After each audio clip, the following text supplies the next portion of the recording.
Great to see you, Stephanie.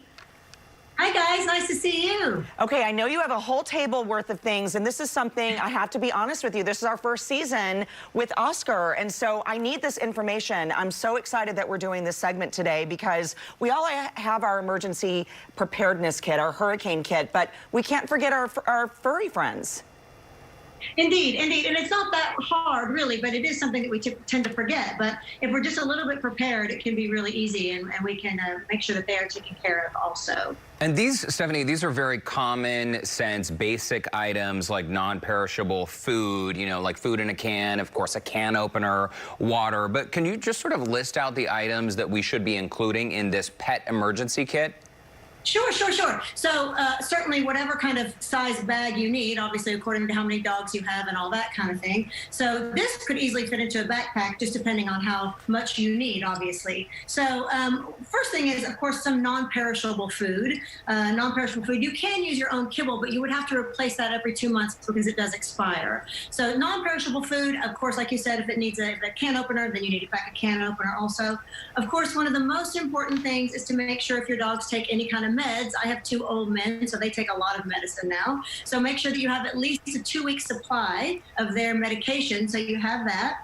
And then, of course, water. I mean, you need water for the family and water for the dogs as well. We try to say a 2-week supply. That is a lot, but if you have a 2-week supply, then you're probably going to be covered.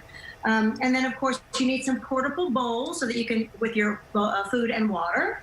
And then certainly, I always want to make sure that I've got my heart guard and my flea preventative. Because when it rains, obviously the mosquitoes are really bad. So you want to make sure, because heartworm does come from mosquito bite. So make sure that they are always up to date and that you have your preventatives. And then, of course, a dog first aid kit. You can get these right on Amazon, no problem at all. And they've got all kinds of cool stuff. This is a little book about dog first aid.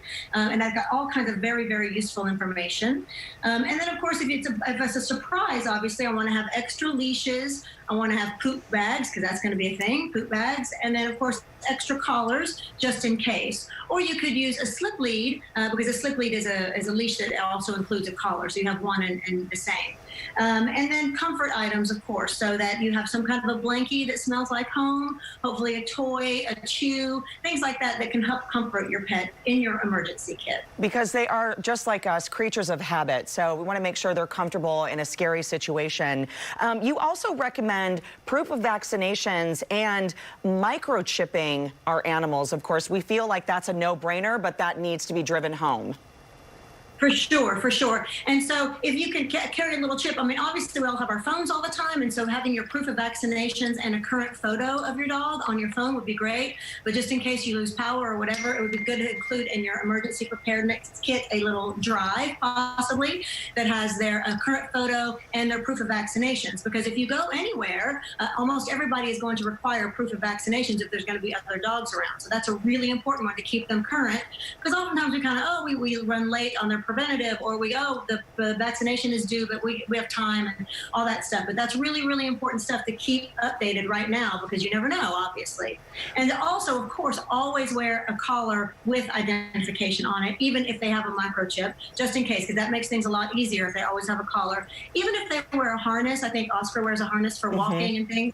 Even if he wears a harness, just having a regular collar with identification ID tags on it would be very useful and helpful, just for emergency sake. Oh yeah, then any neighbor can call that number and reunite you with your pet faster. Stephanie, you recommend that this emergency plan sort of extends beyond the walls of your home, and that you reach out to friends and family who could potentially board your animal, and also scope out some pet-friendly hotels.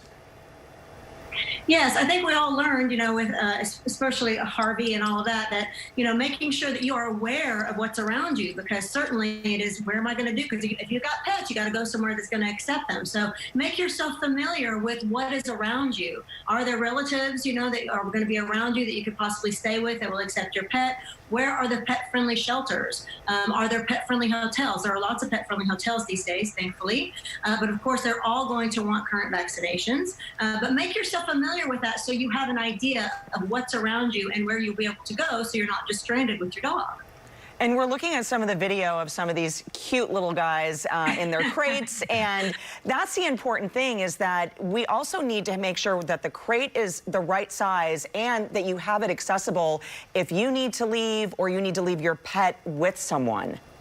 Indeed, because it's a real big thing, because a lot of times after we through potty training, we stop crate training, or we never crate train at all. But it is really important, because if they do have to go into a shelter or a hotel or any Airbnb and probably any relatives' homes, they're going to have to be in a crate. And so it's real important for them, because it's going to be kind of crazy and everybody's going to act, we're going to act very, we're going to have emotional emergency going on, which can also freak out our dogs. So if they are very familiar and safe in a crate with a blankie that smells like home, it's going to help them so much. It will help you so much. And then you won't have to worry about wherever you go, you know that your dog is going to be safe and he'll have a safe place to stay and he won't have a problem with it. That's a real big one. Oh my gosh, look at that little corgi on screen right now. These dogs are so adorable. And we can't stress it enough, Stephanie, that when it comes to emergency preparedness and hurricane preparedness, the time to make a plan is before the disaster hits, not when you're right in the middle of it.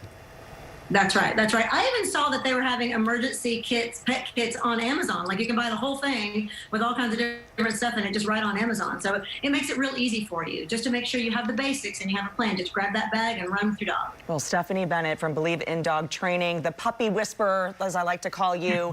Thanks so much for joining us today. It's great to see you, and always wonderful information.